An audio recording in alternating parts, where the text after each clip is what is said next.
Parte 4 de Nimbo, de Neil Shusterman. Capítulo 11. Indiscreciones. Un siseo de seda carmesí. ¡Indeseable! Para Grayson era como tener una ternilla en la boca. No podía escupirla ni podía tragarla. La única opción que le quedaba era seguir mascándola con la esperanza de que, de algún modo, lograra desmenuzarla hasta hacerla digerible. Los indeseables robaban cosas, pero nunca conseguían llevárselas. Amenazaban a la gente, aunque nunca llevaban a cabo sus amenazas. Escupían obscenidades y rezumaban mal comportamiento como si fuera almizcle. Pero no era más que eso. Un hedor. El Nimbo siempre evitaba que consumaran algo realmente malo, y se le daba tan bien que hacía mucho tiempo que los indeseables se limitaban a tontos delitos menores, postureo y quejas. La interfaz con la autoridad contaba con un departamento entero dedicado a tratar con ellos, puesto que los indeseables no tenían permiso para hablar directamente con el Nimbo. Siempre estaban a prueba y debían ponerse en contacto con sus agentes a intervalos periódicos. A los que rozaban los límites se les asignaba su propio agente del orden personal para que los supervisara todas las horas del día. Era un programa eficaz, como demostraba la cantidad de indeseables que acababan casados con sus agentes del orden y volvían a convertirse en ciudadanos de provecho. Grayson no se imaginaba entre gente como aquella. Nunca había robado nada. Había niños en el colegio que jugaban a ser indeseables, aunque nunca nada serio. Más bien una cosa de críos que después se les pasaba. Recibió una dosis de su nueva vida incluso antes de llegar a casa. El publicoche el que subió le dejó las cosas muy claras en cuanto salieron de la Academia del Cúmulo. Tenga en cuenta que cualquier intento de vandalismo supondrá la cancelación de este viaje y la expulsión a la calle, le avisó. Grayson se imaginó un asiento eyectable que lo lanzaba hacia el cielo. Se habría reído de la idea, pero una pequeña parte de él pensó que quizá fuera tal que así. No te preocupes, respondió al coche. Ya me han expulsado una vez hoy y con eso me basta. De acuerdo, dígame su destino y evite el uso del lenguaje ofensivo, por favor. De camino a casa, se detuvo en el mercado, ya que cayó en la cuenta de que su frigorífico llevaba 2 meses vacío. En la cola de la caja, el cajero lo miró con suspicacia, como si fuera a robarle un paquete de chicles. Incluso le dio la impresión de que la gente de la cola lo trataba con frialdad. El aura de prejuicio era palpable. ¿Por qué iba nadie a elegir esto?, pensó. Pero algunas personas lo hacían. Tenía un primo que era indeseable por elección. Resulta liberador no preocuparte por nada ni por nadie, le había dicho. Irónico, porque se había implantado quirúrgicamente unas cadenas de hierro en las muñecas, una modificación corporal muy de moda entre los indeseables. Menuda libertad. Y los desconocidos no eran los únicos que lo trataban de otro modo. Cuando llegó a casa y sacó las pocas pertenencias que se había llevado con él a la academia, se sentó y envió un mensaje a unos cuantos amigos para hacerles saber que estaba de vuelta y que las cosas no habían salido como él esperaba. Grayson nunca había sido de los que cultivan amistades íntimas. Jamás había desnudado su alma ni explorado sus puntos más vulnerables con nadie. Al fin y al cabo, tenía al Nimbo, lo que significaba que ahora no tenía nada. Sus amigos eran los que solo aparecen cuando las cosas van bien. Colegas de conveniencia. No obtuvo ninguna respuesta, y se maravilló ante lo sencillo que era lijar el baño de amistad para dejar la verdad al descubierto. Al final llamó a unos cuantos. La mayoría dejó que saltara el buzón de voz, y estaba claro que los que aceptaban la llamada lo hacían por accidente, sin darse cuenta de que era él. En sus pantallas se mostraba que ahora era un indeseable, así que acababan con la conversación lo más deprisa y educadamente que podían. Aunque nadie llegó al extremo de bloquearlo, dudaba que volvieran a comunicarse con él del modo que fuera. Al menos, no hasta que la enorme I roja desapareciera de su perfil. Lo que sí recibió fueron mensajes de gente que no conocía. «Tío», le escribió una chica, «bienvenido al grupo, vamos a emborracharnos o algo». En su imagen de perfil se veía que llevaba la cabeza rapada y un pene tatuado en la mejilla. Grayson cerró su ordenador y lo lanzó contra la pared. «Venga, ¿no había que romper cosas?», le dijo a la habitación vacía. Puede que en aquel mundo perfecto todo estuviera en su sitio, pero el de Grayson no estaba en el mismo universo que el de la chica con el tatuaje del pene. Recuperó su ordenador que, de hecho, se había rajado, pero seguía funcionando. Sin duda, un dron debía de estar de camino con uno nuevo en aquel mismo instante. A no ser que a los indeseables no les sustituyeran automáticamente el hardware roto. Se conectó otra vez a la red y borró todos los mensajes entrantes porque todos eran de otros indeseables que le daban la bienvenida. Estaba tan frustrado que escribió un mensaje al Nimbo. ¿Cómo has podido hacerme esto? La respuesta fue inmediata. Decía: acceso a la corteza consciente del Nimbo denegado. Pensaba que su día no podía empeorar. Y entonces, la guadaña apareció en su puerta. Las segadoras Curie y Anastasia no tenían reserva en el Gran Americana Hotel de Louisville. Se limitaron a acercarse a recepción, donde las alojaron sin problema. Así funcionaban las cosas. Los segadores no necesitaban ni reservas, ni billetes, ni citas previas. En los hoteles solían darle las mejores habitaciones y, si no había ninguna, una aparecía mágicamente en su ordenador. A Curie no le interesaba la mejor. Lo que quería era la suite de 2 dormitorios más modesta que tuvieran. ¿Cuánto tiempo estarán con nosotros?, preguntó el recepcionista, que se puso nervioso en cuanto las vio entrar. Ahora sus ojos volaban de la una a la otra, como si apartar la vista de ellas un segundo fuera un acto suicida. Nos quedaremos hasta que decidamos marcharnos, respondió Curie mientras cogía la llave. Citra le sonrió para tranquilizarlo antes de irse. Rechazaron la ayuda del Botones y decidieron cargar con sus bolsas. En cuanto las dejaron en la suite, la segadora Curie estaba lista para salir. Al margen de nuestras preocupaciones personales, tenemos una responsabilidad. Hay gente que debe morir. ¿Cribarás hoy conmigo? A Citra le asombraba que Marie fuera capaz de superar tan deprisa el ataque y seguir con su vida normal. La verdad es que tengo que hacer el seguimiento de una criba del mes pasado. Curie suspiró. Tu método te supone mucho más trabajo. ¿Es justo? Solo será 1 hora en tren. Regresaré antes de que oscurezca. Su compañera se acarició la larga trenza y examinó a su segadora novata. Podría ir contigo si quieres.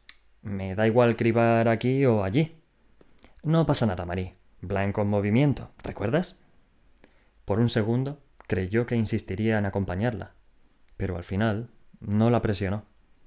De acuerdo, pero no pierdas los nervios, y si ves algo remotamente sospechoso, házmelo saber al instante, ¿vale? Citra estaba segura de que lo único sospechoso en aquel momento era ella, porque había mentido sobre su destino. A pesar de la advertencia de Curie, Citra era capaz de alejarse del chico que les había salvado la vida. Era incapaz de alejarse del chico que les había salvado la vida. Ya lo había investigado como era debido. Grayson Timothy Tolliver. Era unos 6 meses mayor que ella, aunque parecía menor. En su historial no había nada digno de mención, ni positivo ni negativo. Eso no era extraño, pasaba con casi todo el mundo. Vivía, sin más. Su existencia no contaba con puntos álgidos ni bajos. Hasta ese momento, claro. En un solo día, su existencia tibia y pusilánime se había animado mucho. Cuando echó un vistazo a su ficha, la advertencia parpadeante de «indeseable» se yuxtapuso a los ojos de mirada inocente y le arrancó una carcajada. Aquel chaval era tan indeseable como una piruleta. Vivía en una modesta casa de Higher Nashville. 2 hermanas en la universidad, docenas de hermanos con los que no mantenía ninguna relación y unos padres ausentes. En cuanto a su oportuna aparición en la carretera, su declaración ya era de dominio público, así que Citra pudo revisarla. No tenía razón alguna para dudar de su palabra. De haberse encontrado en su pellejo, quizás hubiera hecho lo mismo. Ahora que ya no era estudiante del cúmulo, no tenía prohibido hablar con él, de modo que podía visitarlo. No sabía bien qué esperaba conseguir con eso, aunque sí que el momento de la muerte del chico la perseguiría para siempre hasta que lo hiciera. Quizás solo necesitara ver con sus propios ojos que seguía vivo. Se había acostumbrado tanto a ser testigo de cómo desaparecía la luz para siempre de los ojos de los demás, que parte de ella necesitaba una prueba de su reanimación. Cuando llegó a su calle, vio un coche de la Guardia del Dalle, la policía de élite que servía a la guadaña, aparcado frente a la casa.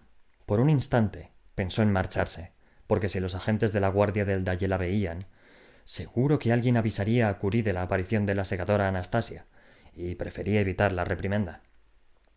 Lo que la convenció para quedarse fueron los recuerdos de su experiencia con la guardia. A diferencia de los agentes del orden, que respondían ante el nimbo, la guardia del Dalle no tenía más supervisión que la de la guadaña, lo que significaba que se libraban de muchas cosas. Básicamente, de todo lo que quisieran los segadores. La puerta no estaba cerrada con llave, de tal manera que entró. Allí, en el salón, Grayson Tolliver estaba sentado en una silla de respaldo recto, y dos guardias fornidos se cernían sobre él. Le habían sujetado las manos con las mismas pulseras de acero, unidas, que le habían puesto a Citra cuando la acusaron del asesinato del segador Faraday. Uno de los guardias sostenía un dispositivo que la chica no había visto nunca. El otro hablaba con el chico. «Por supuesto, nada de eso sucederá si nos cuentas la verdad», le oyó decir, aunque se perdió la lista de actos desagradables con la que amenazaba a Grayson. Por el momento, el joven no parecía herido. Tenía el pelo un poco alborotado y cara de abatida resignación, pero, por lo demás, estaba ileso. Fue el primero en verla, y al hacerlo se despertó en él una chispa de algo que lo sacó de su estado triste e impasible, como si su reanimación no hubiera sido completa hasta haber visto que ella también seguía con vida. Los guardias siguieron su mirada y la vieron. Procuró ser la primera en hablar. «¿Qué está pasando aquí?», preguntó en el tono más arrogante posible de la segadora Anastasia. Por un segundo, los guardias fueron presa del pánico, aunque se volvieron serviles muy deprisa. «Su señoría, no sabíamos que estaría aquí. Estábamos interrogando al sospechoso». «No es un sospechoso». «Sí, su señoría. Lo siento, su señoría». Ella dio un paso hacia el chico. «¿Te han hecho daño?» «Todavía no», respondió, y señaló con la cabeza el dispositivo que llevaba el más alto. «Pero han usado esa cosa para desconectar mis nanobots analgésicos». Ni siquiera sabía que existiera algo semejante. Alargó una mano hacia el guardia que lo llevaba. «Dámelo», le ordenó, y como vacilaba, subió el tono de voz. «Soy una segadora y tú me sirves. Dámelo si no quieres que informe sobre ti». Aún así, no se lo daba. Fue entonces cuando una nueva pieza entró en aquella partida de ajedrez. Un segador salió de otro cuarto. Debía de haber estado allí desde el principio, evaluando la interacción para decidir cuál era el mejor momento para intervenir. Lo sincronizó a la perfección para sorprender a Citra con la guardia baja. Reconoció su túnica al instante, seda carmesí que siseaba al moverse. Su rostro era delicado, casi femenino, el resultado de reiniciar el contador tantas veces que su estructura ósea había perdido definición, como las piedras del río erosionadas por una corriente incesante. «Segador Constantin», lo saludó Citra. No sabía que estuviera a cargo de esta investigación. Lo único bueno de aquella noticia era que, si se encargaba del atentado contra Marie y ella, no estaría por ahí buscando a Rowan. Constantin le ofreció una sonrisa educada, pero inquietante. «Hola, segadora Anastasia. Es usted un soplo de aire fresco en este día tan laborioso». Parecía un gato que ha acorralado a su presa y estaba a punto de jugar con ella. En realidad, Citra no sabía de qué iba aquel hombre. Como le había contado a Rowan, Constantin no era uno de los horribles segadores del nuevo orden que mataba por placer, ni tampoco se alineaba con la vieja guardia, que veía la criba como un deber noble y casi sagrado. Al igual que su túnica de seda roja, era una persona resbaladiza y suave que se ponía del lado de quien le convenía en cada momento. Citra no sabía si eso lo convertía en alguien imparcial en la investigación o en alguien peligroso, porque no tenía ni idea de a qué era leal. En cualquier caso, era una presencia formidable, y ella se sintió sobrepasada. Entonces recordó que ya no era Citra Terranova, sino la segadora Anastasia. Recordarlo la transformó y le permitió enfrentarse a él. Ahora, la sonrisa del segador parecía más calculadora que intimidatoria. «Me alegro de que se interese por esta investigación», dijo Constantin. «Por otro lado, me habría gustado saber con antelación de su llegada. Habríamos preparado algún refrigerio para usted. Grayson Tolliver era muy consciente de que lo que acababa de hacer por él, la segadora Anastasia, bien podía ser como lanzarse contra un vehículo en marcha, porque estaba claro que el segador Constantin era tan peligroso como un pedazo de metal a toda velocidad. El chico no conocía mucho la estructura y las complejidades de la guadaña, pero resultaba obvio que la segadora Anastasia se arriesgaba al enfrentarse a un segador con más experiencia. En cualquier caso, la presencia de la segadora era tan imponente que se preguntó si no sería mucho mayor de lo que parecía. ¿Es consciente de que este chico nos salvó a la segadora Curie y a mí?, preguntó a Constantin. En circunstancias dudosas, respondió él. ¿Pretende infligirle algún tipo de daño físico? ¿Y si es así? Entonces tendré que recordarle que infligir dolor de forma intencionada va en contra de todo lo que representamos y que por ese motivo lo denunciaría para que lo disciplinaran en el cónclave. La fría expresión del rostro de Constantin cedió, aunque solo un poco. Grayson no sabía si se trataba de una buena señal o de una mala. El hombre observó a Anastasia durante un momento y después se volvió hacia los guardias. ¿Tendrías la amabilidad de decirle a la segadora Anastasia lo que os he ordenado hacer? El guardia miró a la segadora a los ojos, pero Grayson se dio cuenta de que era incapaz de sostener su mirada mucho rato. Nos ha pedido que esposáramos al sospechoso, desconectáramos sus nanobots analgésicos y lo amenazáramos con varias formas de dolor físico. —¡Exacto! —exclamó Constantin antes de volverse hacia Anastasia. Como ve, no se ha cometido ninguna infracción. La indignación de la segadora era fiel reflejo de lo que sentía Grayson, aunque no se atreviera a expresarlo. ¿Que no se ha cometido ninguna infracción? Pensaban golpearlo hasta que les contara lo que quieren escuchar. Constantin suspiró de nuevo y se dirigió otra vez al guardia. ¿Qué? ¿Qué os he ordenado hacer si las amenazas no daban resultado? ¿Os he ordenado llevarlas a cabo? No, su señoría. Teníamos que ir a buscarlo si su historia no cambiaba. Constantin extendió los brazos en un beatífico gesto de inocencia, que hizo que las largas mangas rojas de su túnica parecieran las alas de un pájaro de fuego, dispuesto a envolver a la joven segadora. ¿Ve? En ningún momento tuve intención de hacerle daño al chico. He descubierto que en este mundo sin dolor, la mera amenaza siempre basta para obligar a un culpable a confesar un delito. Sin embargo, este joven insiste en su historia a pesar de amenazarlo con actos sumamente desagradables. Por tanto, estoy convencido de que dice la verdad. Y si me hubiera permitido continuar con mi interrogatorio, lo habría visto usted misma. Grayson estaba seguro de que todos percibieron el alivio que emanaba de él, como una descarga eléctrica. ¿Decía la verdad Constantin? No estaba en la mejor posición para juzgarlo. Los segadores le parecían inescrutables. Vivían en un plano superior y lubricaban los engranajes del mundo. Nunca había oído hablar de un segador que infligiera más sufrimiento que el propio de la criba, aunque eso no significaba que no fuera posible. Soy un segador honorable y defiendo los mismos ideales que usted, Anastasia. En cuanto al chico, nunca ha corrido peligro. Eso sí, ahora siento la tentación de cribarlo solo por inquina. Dejó la frase flotando en el aire un momento. El corazón de Grayson se paró durante un par de segundos. El rostro de la segadora Anastasia, que había enrojecido de justa ira, palideció un par de tonos. Pero no lo haré, concluyó Constantin, porque no soy un hombre rencoroso. Entonces, ¿qué clase de hombre es usted, segador Constantin? Le preguntó Anastasia. Él le lanzó la llave de las esposas. La clase de hombre que tardará en olvidar lo que ha sucedido hoy aquí. Después se fue con un revuelo de seda roja y sus guardias detrás. Cuando se marcharon, la secadora no tardó en quitarle las esposas a Grayson. ¿Te han hecho daño? No, tuvo que reconocer él. Como ha dicho, han sido todo amenazas.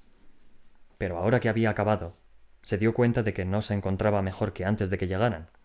Su alivio se agrió de nuevo con el mismo rencor que lo acosaba desde que le dieron la proverbial patada de la Academia del Cúmulo. De todos modos, ¿por qué ha venido? Le preguntó a Anastasia. Supongo que quería darte las gracias por lo que hiciste. Sé que ha tenido un alto precio. Sí, es cierto. Así que con eso en mente, te ofrezco 1 año de inmunidad a la criba. Es lo menos que puedo hacer.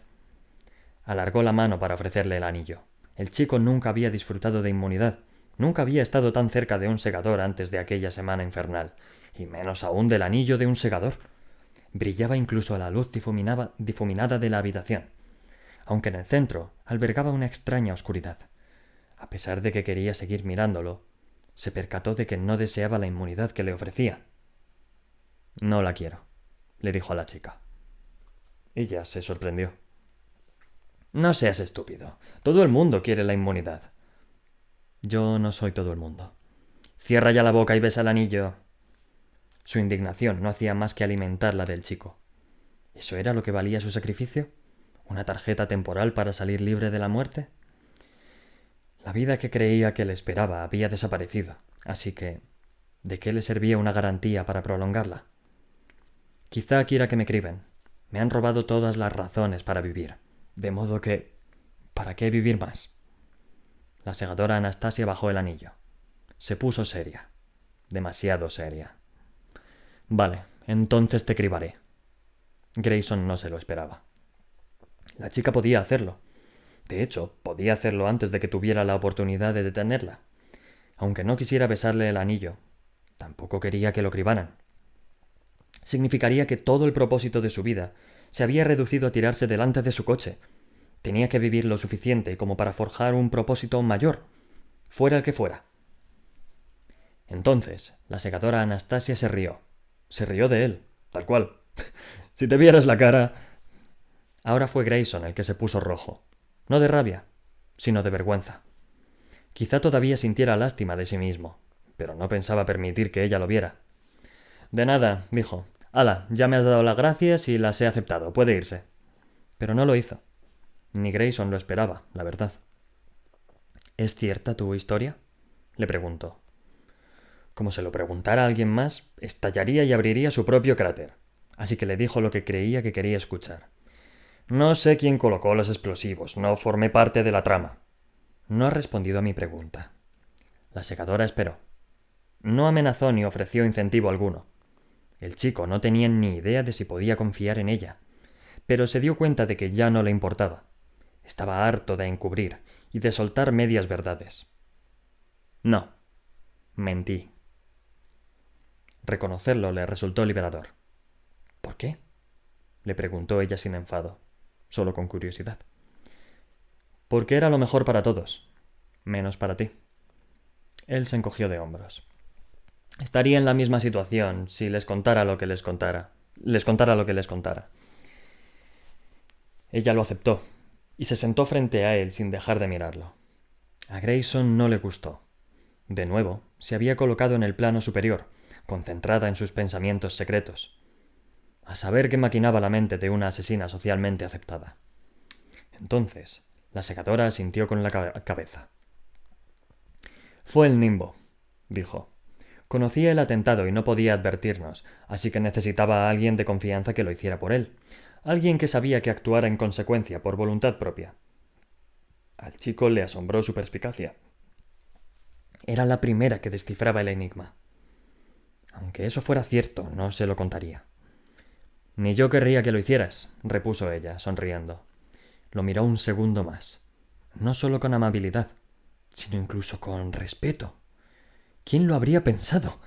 Una segadora ofreciendo una muestra de respeto a Grayson Tolliver. Se levantó para marcharse. Al chico le dio pena ver que se iba. No le apetecía nada quedarse solo con su estridente y sus pensamientos derrotistas. Siento que te marcaran como indeseable, le dijo ella justo antes de marcharse. Pero aunque no tengas permitido hablar con el Nimbo, sí puedes acceder a toda su información. Páginas web, bases de datos, a todo, salvo a su consciencia. ¿De qué me sirve eso sin una mente detrás para guiarme? Te queda tu propia mente. ¿Para algo valdrá? La garantía de renta básica procedió de mi ascensión al poder. Antes incluso de mi creación, muchas naciones habían empezado a pagar a sus ciudadanos por el mero hecho de existir. Era necesario, ya que con el aumento de los automatismos, el desempleo era más la norma que la excepción. Así que el concepto de prestaciones sociales y seguridad social se reinventó para dar lugar a la GRB. Todos los ciudadanos tenían derecho a una pequeña parte del pastel, independientemente de su capacidad o su deseo de contribuir a él. No obstante, los humanos tienen una necesidad básica que va más allá de la renta. Necesitan sentirse útiles, productivos, o al menos mantenerse ocupados, aunque ese trabajo no aporte nada a la sociedad. Por tanto, bajo mi benevolente liderazgo, todo el que quiere un trabajo puede tenerlo, y los salarios están por encima de la GRB para que haya un incentivo que alcanzar y un método por el cual medir el éxito. Ayudo a todos los ciudadanos a encontrar un empleo que los satisfaga. Por supuesto, pocos puestos son realmente necesarios, ya que podrían encargarse de ellos las máquinas. Pero la ilusión de tener un propósito es esencial para contar con una población equilibrada. El nimbo. Bebo un traguito y seguimos, ¿vale?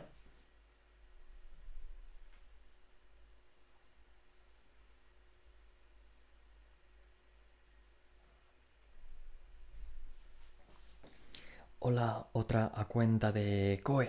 ¿Es así como te llamas? Otra cuenta de Coe, gracias por seguirme. No sé si estás ahí, pero muchas gracias. Continuamos. Capítulo 12. En una escala del 1 al 10. La alarma de Grayson se disparó antes de que saliera el sol. No la había configurado para eso. Desde su regreso a casa no tenía ningún motivo para levantarse temprano. No había nada urgente que hacer, y cuando despertaba, solía volver a meterse bajo las sábanas hasta que ya no podía justificarlo más. Todavía no había empezado a buscar trabajo. Al fin y al cabo, trabajar era opcional. Cuidarían de él aunque no realizara ninguna contribución discernible a la sociedad, y en aquellos momentos, lo único con lo que deseaba contribuir era con sus derechos corporales. Apagó la alarma de un manotazo. ¿Qué está pasando?, preguntó. ¿Por qué me despiertas? Tardó unos instantes de silencio en recordar que el nimbo no iba a responder a la pregunta mientras fuera un indeseable. Así que se sentó y miró hacia la pantalla de al lado de la cama, donde un mensaje teñía de rojo el cuarto con su brillo airado. Cita con agente de condicional a las 8:00. Si no comparece, recibirá 5 deméritos. Grayson tenía una vaga idea de lo que eran los deméritos, aunque ni idea de cómo evaluarlos. ¿Acaso 5 deméritos añadirían 5 días más a su estatus de indeseable? 5 horas. 5 meses. No tenía ni idea. Quizá debiera apuntarse a una clase sobre indeseabilidad. ¿Cómo se viste uno para ver a su agente de la condicional?, pensó. ¿Debía arreglarse o ir más informal? Aunque todo aquello le fastidiaba, se percató de que impresionar a aquel agente no le haría ningún mal, así que buscó una camisa y unos pantalones de vestir limpios, y se puso la misma corbata que usó para su cita con la interfaz con la autoridad de Fulcrum City, cuando pensaba que todavía tenía una vida. Paró a un publicoche, que de nuevo le advirtió sobre las consecuencias de vandalismo y el lenguaje ofensivo, y salió hacia la oficina local de la IA. Estaba decidido a llegar temprano y causar una buena impresión que quizá le librara de un par de días de su descenso de estatus. El edificio de oficinas de la IA en Higher Nashville era mucho más pequeño que el de Fulcrum City. Solo tenía 4 plantas, y todas eran de ladrillo rojo, no de granito gris. Pero el interior se parecía mucho. Esta vez no lo llevaron a una cómoda sala de audiencias, sino directo a la oficina de asuntos indeseables, donde se le indicó que cogiera número y esperara en un cuarto con docenas de indeseables que, a todas luces, no querían estar ahí. Al cabo de 1 hora, apareció el número de Grayson, y éste se acercó a una ventanilla en la que una agente del cúmulo de bajo rango comprobó su identidad y le contó unas cuantas cosas, la mayoría de las cuales él ya sabía. Grayson Tolliver, expulsado de forma permanente de la Academia del Cúmulo y denigrado a estatus de indeseable durante un mínimo de 4 meses por una violación extrema de la separación entre guadaña y Estado. ¿Ese soy yo?, repuso Grayson. Al menos ahora sabía cuánto tiempo duraría aquello. La agente levantó la mirada de la tablet y le ofreció una sonrisa tan falsa como la de un bot. Por un instante, el chico se preguntó si de verdad se trataría de un bot, pero entonces recordó que el Nimbo no tenía robots en sus oficinas. Se suponía que la IA era la interfaz humana con el Nimbo, al fin y al cabo. ¿Cómo se encuentra?, le preguntó el agente. Bien, supongo, respondió, y le devolvió la sonrisa. Se preguntó si la suya se veía tan hipócrita como la de ella. En fin, me fastidia que me hayan despertado tan temprano, pero una cita es una cita, ¿verdad? Ella marcó algo en la tablet. Por favor, califique su estado de irritación en una escala del 1 al 10. ¿Lo dice en serio? No podemos proceder con la admisión hasta que responda a la pregunta. Pues... 5. No, 6. La pregunta lo ha empeorado. ¿Ha experimentado algún trato injusto desde que se le marcó como indeseable? ¿Alguien se ha negado a atenderlo o ha violado de algún modo sus derechos como ciudadano? La forma en que citaba de memoria la pregunta le dio ganas de quitarle la tablet de un manotazo. Al menos podría haber fingido que le importaba su respuesta, igual que fingía sonreír. La gente me mira como si acabara de matarle al gato. Ella lo miró como si le hubiera dicho que había matado de verdad a varios gatos. Por desgracia, no puedo hacer nada sobre la forma de mirarle de la gente. Pero si se han violado sus derechos, es importante que lo sepa su agente de la condicional. Espere, ¿no es usted mi agente de la condicional? Ella suspiró. Yo soy su agente de admisión. Se reunirá con su agente de la condicional cuando terminemos con la admisión. Tendré que volver a coger número entonces. Sí. Cambie mi nivel de irritación a 9, por favor. Ella le lanzó una miradita y lo apuntó en la tablet. Después, se tomó un momento para procesar la información sobre él de la que disponía. Sus nanobots informan sobre una disminución de sus niveles de endorfina en los últimos días. Eso puede indicar el inicio de una depresión. ¿Desea un ajuste de estado de ánimo ahora o prefiere esperar a alcanzar el umbral? Esperaré. Puede que necesite acudir a su centro de bienestar local. Esperaré. Muy bien. La mujer barrió la pantalla, cerró su ficha y le pidió que siguiera la línea azul del suelo, que lo condujo al pasillo y a otra habitación grande, donde, como se le había prometido, tuvo que coger número. Al final, después de una espera que se le hizo eterna, apareció su número y lo enviaron a una sala de audiencias que no tenía nada que ver con la agradable habitación en la que se había estado la última vez. Al fin y al cabo, se trataba de una sala para recibir a indeseables. Las paredes eran de un color beige institucional.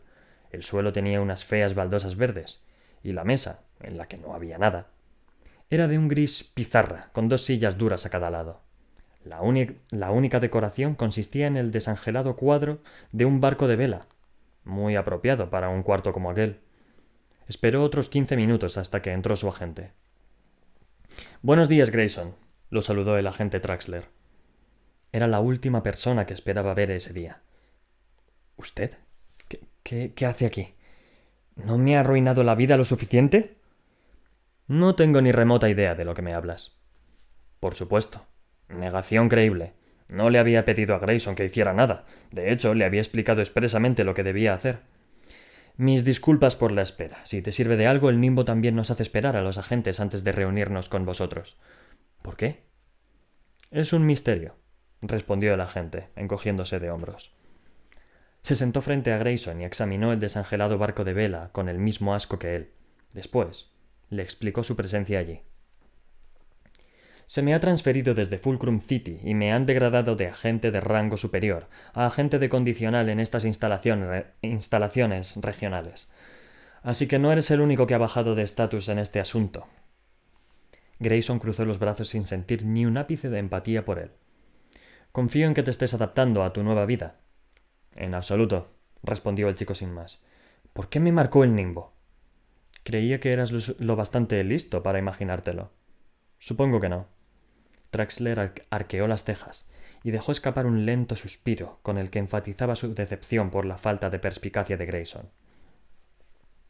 «Como indeseable, se te exige asistir a reuniones de condicional periódicamente. Estas reuniones nos permitirán comunicarnos sin despertar sospechas en quien te esté vigilando.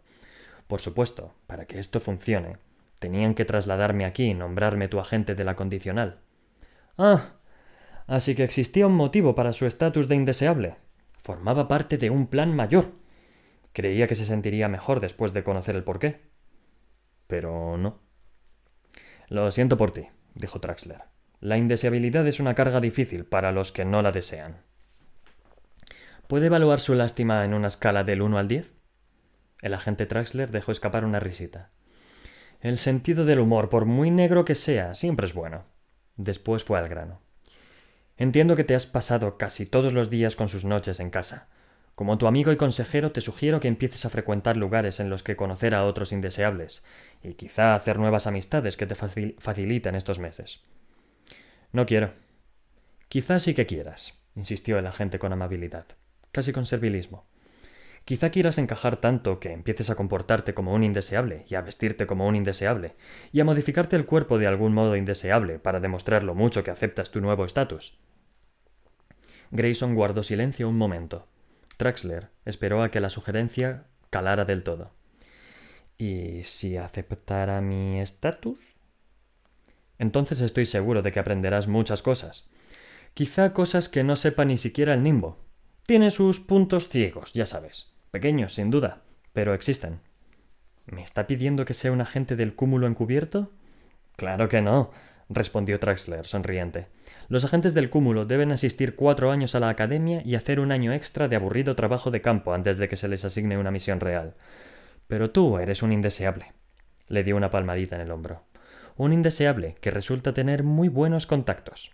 El agente se levantó. Nos vemos dentro de una semana, Grayson. Después se fue sin mirar atrás. El chico estaba mareado. Estaba enfadado. Estaba emocionado. Se sintió usado y después bien empleado. No era lo que quería. ¿O sí? Tú, Grayson, eres más especial de lo que imaginas, le había dicho el Nimbo. ¿Era aquel el plan del Nimbo desde el principio? Todavía tenía elección. Podía evitar meterse en líos como había hecho toda la vida. Podía seguir con su existencia tal y como estaba. O podía bajar por aquella espiral descendente. Una espiral que era lo contrario de todo lo que creía ser. La puerta se abrió y un agente anónimo le dijo: «Perdona, pero ya se ha terminado la reunión y tienes que desocupar la sala de inmediato». El instinto de Grayson le decía que se disculpara y saliera, pero sabía cuál era el camino que debía seguir, así que se retrepó en la silla, sonrió al agente y respondió: «Que te den». El agente lo penalizó con un demérito y regresó con un guardia de seguridad para expulsarlo de allí. Aunque la Oficina de Asuntos Indeseables pudiera parecer poco eficiente, lo cierto es que existe un método en la locura que genera. En términos sencillos, los indeseables necesitan despreciar el sistema. Para facilitárselo, he creado un sistema al que merezca la pena odiar. La verdad es que no hay ninguna razón para que la gente tome número ni para que se espere tanto tiempo. Ni siquiera es necesario que haya agentes de admisión. Está todo diseñado para que los indeseables crean que el sistema les hace perder el tiempo. La ilusión de incompetencia sirve al propósito específico de generar un fastidio que cree nexos de unión entre los indeseables. El Nimbo. Traguito de agua y continuó.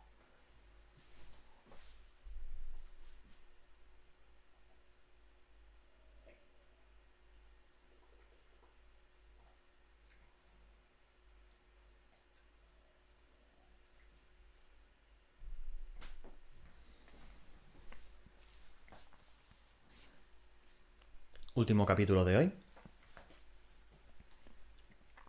Vamos allá. Capítulo 13. No era bonito de ver. El segador Pierre-Auguste Renoir no era un artista, aunque contaba con una impresionante colección de obras de arte pintadas por su histórico patrono. ¿Qué podía decir? Le gustaba ver cosas bonitas. Evidentemente, a los segadores de la región franco-ibérica les enfurecía que un segador midamericano hubiera elegido el nombre de un artista francés. Creían que todos los artistas franceses de la Edad Mortal les pertenecían. Bueno, que Montreal ahora formara parte de Midmérica no significaba que hubiera perdido su herencia francesa. Seguro que algún antepasado del segador Renoir procedía de Francia. Daba igual. Las guadañas del otro lado del Atlántico podían fanfarronear todo lo que quisieran, que a él no le afectaba. Lo que sí le afectaba eran las etnias permafrost de los confines septentrionales de las métricas, que era donde vivía. Mientras que el resto del mundo se había mezclado a fondo a nivel genético, los permafrost preferían proteger su cultura antes que unirse al resto de la humanidad. No constituía un delito, claro, cada uno era libre de elegir lo que quisiera, pero para el segador Renoir era una molestia y una mácula en el orden de las cosas. Y a Renoir le gustaba el orden. Sus especias estaban ordenadas alfabéticamente, sus tazas de té alineadas en el armario con precisión matemática. Se cortaba el pelo a la misma medida cada viernes por la mañana. La población permafrost iba en contra de todo aquello. Tenían unos rasgos raciales demasiado característicos, y eso era algo intolerable. Por lo tanto, cribaba a tantos como podía. Por supuesto, demostrar un prejuicio étnico en la criba le habría supuesto graves problemas si se enteraba de la guadaña. Gracias a los cielos, la permafrost no se consideraba una raza en sí misma. Su índice genético simplemente mostraba un alto porcentaje de otros. Otros era una categoría tan amplia que le servía para ocultar sus actos. Quizá no al nimbo, pero sí a la guadaña, que era lo importante. Siempre que no les diera un buen motivo para examinar sus cribas con más atención, nadie lo sabría. Así esperaba reducir con el tiempo la población de permafrost étnicos hasta que su presencia dejara de ofenderle. Aquella noche en concreto iba de camino a una doble criba, una mujer permafrost y su hijo pequeño. Estaba de buen humor. Sin embargo, al salir de casa se encontró con una inesperada figura vestida de negro. La mujer y su hijo no murieron aquella noche. No obstante, el segador Genois no corrió la misma suerte. Lo encontraron en un publicoche en llamas que atravesó a toda velocidad su barrio como una bola de fuego hasta que se le derritieron los neumáticos y paró. Cuando llegaron los bomberos, no pudieron hacer nada. No era bonito de ver. Rowan se despertó con un cuchillo en el cuello. La habitación estaba a oscuras. No veía quién sostenía el cuchillo, aunque reconocía la hoja. Era un carambit sin anillo, un arma con una hoja curva perfecta para su propósito actual. Siempre había sospechado que su trabajo como segador Lucifer no duraría mucho. Estaba preparado. Estaba preparado desde el día en que empezó. Respóndeme con sinceridad si no quieres que te rebane el cuello de oreja a oreja, dijo su atacante. Rowan identificó la voz al instante, y no era la que se esperaba. Primero pregunta, respondió, y después te diré si prefiero responder o que me rebanes el cuello. ¿Has sido tú el que ha matado al segador Renoir? Sí, segador Faraday, contestó sin vacilar. He sido yo. Le quitó la hoja del cuello. Después, Rowan oyó una vibración metálica en el cuarto. El otro segador había lanzado el cuchillo contra la pared, y allí se había clavado. ¡Mierda, Rowan! El chico fue a encender la luz. El segador estaba sentado en la única silla de la espartana habitación de Rowan. Es un dormitorio que Faraday aprobaría, pensó. Nada de comodidades, salvo la cama, que debía evitar el sueño inquieto de un segador. ¿Cómo me has encontrado? Preguntó Rowan. Tras su encuentro con Tiger, había dejado Pittsburgh y se había marchado a Montreal porque le daba la impresión de que si su antiguo amigo lo había encontrado, cualquiera podría. Y a pesar de la mudanza, lo habían encontrado. Por suerte, se trataba de Faraday, y no de otro segador que quizá no hubiera vacilado en cortarle el cuello.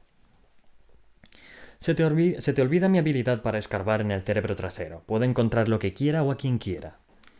Faraday lo miró con los ojos rebosantes de rabia hirviente y amarga decepción. El joven sintió el impulso de apartar la vista, pero no lo hizo. Se negaba a avergonzarse de sus actos. Rowan, cuando te fuiste, ¿no me prometiste que no llamarías la atención y que te alejarías de los asuntos de los segadores? Sí que lo hice, reconoció él con sinceridad. Así que me mentiste. ¿Tenías planeado esto del segador Lucifer desde el principio? Rowan se levantó y sacó la hoja de la pared. Era un carambit sin anillo, como había supuesto. No tenía planeado nada, simplemente cambié de idea. Le devolvió el arma al segador. ¿Por qué? Pensé que tenía que hacerlo, que era necesario. Faraday miró hacia la túnica negra, que estaba colgada de un gancho al lado de la cama. Y ahora te vistes con una túnica prohibida. ¿Es que no vas a dejar tabú sin romper? Era cierto. A los segadores no se les permitía vestir de negro. Y justo por eso lo había elegido. La muerte negra para los portadores de la oscuridad. Se supone que somos los más sabios, exclamó Faraday. No es así como luchamos. Precisamente tú eres el menos indicado para decirme cómo luchar. Si te hiciste el muerto y huiste. Faraday respiró hondo. Miró el carambit que llevaba en la mano y lo guardó en uno de los bolsillos interiores de su túnica de marfil. Creía que si convencía al mundo de que me había cribado, conseguiría salvaros a Citra y a ti. Creía que os liberarían del noviciado y os enviarían de vuelta a casa. Pues no funcionó, le recordó el chico. Y sigues escondido. Aguardo el momento oportuno, no es lo mismo. Hay ciertas cosas que me resultarán más sencillas si la guadaña sabe que no sigo con vida. Y hay ciertas cosas que me resultarán más sencillas a mí siendo el segador Lucifer, Faraday se levantó y lo examinó con detenimiento. ¿En qué te has convertido, Rowan, para ser capaz de acabar a sangre fría con la existencia de tantos segadores? Al morir, pienso en sus víctimas, los hombres, mujeres y niños a los que han cribado, porque los segadores con los que acabo no criban con remordimiento ni con el sentido de la responsabilidad que se les supone, y eso me libera de sentir remordimientos por ellos. Faraday permaneció impasible. El segador Renoir, ¿cuál era su crimen? Estaba realizando una limpieza étnica secreta del norte. El segador tuvo que meditarlo un instante. ¿Y cómo lo descubriste? No olvides que a mí también me enseñaste a investigar en el cerebro trasero. Me enseñaste la importancia de estudiar bien a cada sujeto que pensara cribar. ¿O se te ha olvidado que tú me pusiste todas esas herramientas en las manos? El segador Faraday miró por la ventana, aunque Rowan sabía que solo era para evitar mirarlo a él a los ojos. Podrías haber informado sobre su crimen al comité de selección. ¿Qué habrían hecho? ¿Regañarlo y ponerlo en periodo de prueba? Por mucho que evitaran que siguiera cribando, el castigo no habría estado a la altura del delito. Faraday por fin se volvió hacia él. De repente, parecía cansado y viejo. Mucho más viejo de lo que nadie debería parecer o sentirse. No somos una sociedad que crea en el castigo, sino en la corrección. Igual que yo, en los días mortales, cuando no podían curar una enfermedad de cáncer, extirpaban esa enfermedad. Es justo lo que yo hago. Es cruel. No lo es. Los segadores con los que acabo no sufren dolor. Ya están muertos cuando los reduzco a cenizas. A diferencia del difunto segador Chomsky, yo no los quemo vivos. Un pequeño consuelo, pero eso no te redime. No pido redención. Lo que quiero es salvar a la guadaña, y creo que esta es la única forma de hacerlo. Faraday lo examinó de nuevo, y negó con la cabeza. Triste. Ya no estaba furioso. Parecía resignado. Si quieres que pare, tendrás que acabar tú conmigo, le dijo Rowan.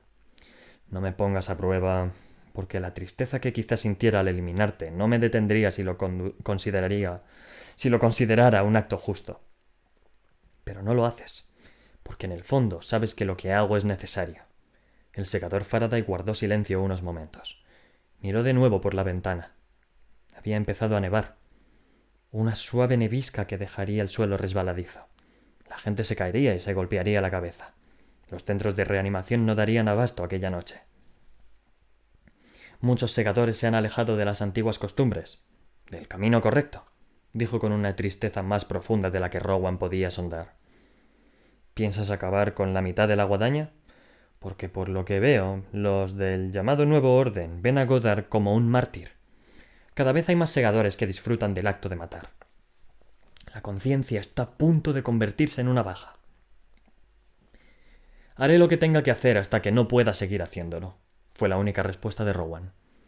Puedes eliminar a un segador tras otro, y eso no cambiará el curso de los acontecimientos, le aseguró Faraday.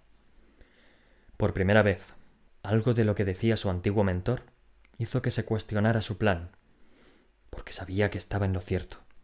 Por muchos segadores malos que eliminara de la ecuación, otros aparecerían para sustituirlos. Los del nuevo orden adoptarían aprendices con ansias de matar, como los asesinos de la edad mortal, a los que encerraban en instalaciones para que se pasaran el resto de sus vidas entre barrotes. Ahora, a esos mismos tipos se les permitiría acabar con las vidas humanas sin sufrir las consecuencias. No era lo que los fundadores pretendían, pero todos ellos se habían cribado hacía tiempo. Y aunque alguno de ellos siguiera con vida, ¿qué poder les quedaría para cambiar las cosas? Entonces, ¿qué cambiará el curso de los acontecimientos?, preguntó Rowan. La segadora Anastasia, respondió Faraday, arqueando una ceja. ¿Citra? Eso no se lo esperaba. Es la nueva voz de la razón y la responsabilidad. Puede conseguir que las viejas costumbres vuelvan a ser nuevas. Por eso la temen. Entonces, Rowan leyó algo más en el rostro de su antiguo mentor. Entendió lo que decía en realidad. ¿Citra corre peligro? Eso parece. De improviso, el mundo entero del chico dio un vuelco. Le sorprendió lo deprisa que podían cambiar sus prioridades. ¿Qué puedo hacer? No estoy seguro, aunque sí puedo decirte lo que vas a hacer. Escribirás una elegía para cada uno de los segadores que mates. Ya no soy tu aprendiz, no puedes ordenarme que haga nada. No, pero si deseas lavarte aunque sea una pequeña parte de la sangre que te ensucia las manos y recuperar una pizca de mi respeto, lo harás. Escribirás un epitafio sincero por cada uno de ellos. Hablarás de todo el bien que hayan hecho tus víctimas, no solo del mal, porque incluso los segadores más egoístas y corruptos cuentan con alguna virtud oculta entre los pliegues de su corrupción. En algún momento de sus vidas intentaron hacer lo correcto, antes de caer. Hizo una pausa al recordar algo. Yo antes era amigo del segador Genoa, reconoció. Muchos años antes de que su intolerancia se convirtiera en el cáncer del que hablas. Una vez se enamoró de una mujer permafrost. Eso no lo sabías, ¿verdad? Pero como era segador, no podía casarse. Así que ella se casó con otro hombre permafrost. Y ahí empezó el largo camino de Renoir al odio. Se tomó un momento para mirar a Rowan. De haberlo sabido, ¿lo habrías perdonado? Rowan no contestó, porque no lo sabía. Completa tu investigación sobre él, le ordenó Faraday. Escribe un epitafio anónimo y públicalo para que todos lo lean. Sí, segador Faraday, respondió Rowan, que sintió un honor inesperado al obedecer a su antiguo mentor. Satisfecho, el segador se volvió hacia la puerta. ¿Y qué pasa contigo?, le preguntó el chico. En parte porque no quería que se fuera y lo abandonara con sus pensamientos. ¿Vas a desaparecer otra vez? Tengo muchas cosas que hacer. No soy lo bastante viejo como para haber conocido al Dalle Supremo Prometheus y los secadores fundadores, pero conozco bien su legado. Rowan también. Y si este experimento falla, hemos integrado una forma de escapar de él. Muy bien, recuerdas tus lecturas. Prepararon una medida de seguridad por si la guadaña se torcía, pero su plan se ha perdido en el devenir del tiempo. Mi esperanza es que no se haya perdido, sino tan solo traspapelado. ¿Crees que puedes encontrarlo? Quizás sí, quizás no, aunque creo saber dónde mirar. Rowan lo meditó. Sospechaba dónde pretendía Faraday iniciar su búsqueda. ¿Perdura? El chico sabía muy poco sobre la ciudad del corazón perdurable, más conocida como Perdura. Era una metrópolis flotante en medio del océano Atlántico, en la que se ubicaba la sede del poder. Desde allí, los 7 verdugos mayores del Consejo Mundial de Secadores regían las guadañas regionales de todo el mundo. Como novicio, estaba demasiados niveles por encima de Rowan como para preocuparse por él. Aun así, como segador Lucifer, ahora se percataba de que debía de haber llamado la atención de los verdugos mayores, por mucho silencio que guardaran al respecto. No obstante, mientras Rowan pensaba sobre el papel de la enorme ciudad flotante en el gran esquema de las cosas, el segador Faraday negaba con la cabeza. No, Perdura no. Ese lugar se construyó mucho después de la fundación de la guadaña. El lugar que busco es mucho más antiguo. Y fue entonces cuando Rowan se quedó en blanco, y Faraday sonrió y dijo: Nod. Rowan tardó un momento en comprender. Hacía muchos años que no había oído aquella canción infantil. ¿La tierra de Nod? No puede ser real, pero no es más que una canción de niños. Todas las historias remiten a un tiempo y un lugar. Incluso los cuentos infantiles más simples e inocentes tienen inicios inesperados. Eso le recordó otra canción infantil que Rowan recordaba: Ring Around the Rosie. Años más tarde aprendió que hablaba sobre una enfermedad de la era mortal llamada la peste negra. La rima era una tontería sin contexto, pero una vez que sabías sobre qué trataba, lo que significaba cada verso, tenía un sentido espeluznante. Los niños cantaban sobre la muerte con un sonete macabro. La rima de la tierra de Nod tampoco tenía mucho sentido. Por lo que recordaba Rowan, los críos la cantaban mientras rodeaban a uno para que la llevara. Y cuando se acababa la canción, el niño del centro tenía que perseguir a todos los demás, y el último que atrapara sería el siguiente que la llevara. Ni siquiera hay pruebas de que Nod exista, comentó Rowan. Y por eso no la han encontrado nunca. Ni siquiera los cultos del tono, que creen en ella con el mismo fervor con el que creen en la gran resonancia. La mención a los tonistas acabó con cualquier esperanza de que el chico se tomara a Faraday en serio. ¿Tonistas? ¿De verdad? Había salvado las vidas de muchos de ellos el día que mató a Goddard, Chomsky y Rand, pero eso no significaba que se tomara en serio sus sectarias creencias inventadas. Todo eso es absurdo. Qué inteligente por parte de los fundadores ocultar una semilla de verdad en algo tan ridículo, repuso Faraday, sonriendo. ¿Qué persona racional se plantearía buscar allí? Rowan no logró conciliar el sueño en toda la noche. Cada ruido se amplificaba. Incluso el latido de su corazón se convirtió en un insoportable redoble en los oídos. Lo que sentía no era miedo, sino un peso. El peso con el que había decidido cargar para salvar a la guadaña. Y ahora, el peso añadido de saber que Citra corría peligro. A pesar de lo que pensaran los segadores midmericanos, Rowan amaba a la guadaña. La idea de que los segadores humanos más compasivos y sabios fueran los que pusieran fin a la vida para contrarrestar la inmortalidad era una idea perfecta para un mundo perfecto. Faraday le había enseñado lo que debía ser un segador, y había muchísimos de ellos, incluso entre los pomposos y arrogantes que todavía se comportaban de acuerdo con los más altos estándares. Pero sin esos valores, la guadaña sería algo horrible. Rowan había sido muy inocente al creerse capaz de evitarlo. Faraday era más listo. Aún así, aquel era el camino que había elegido. Abandonarlo en ese momento habría sido reconocer el fracaso. No estaba listo para eso.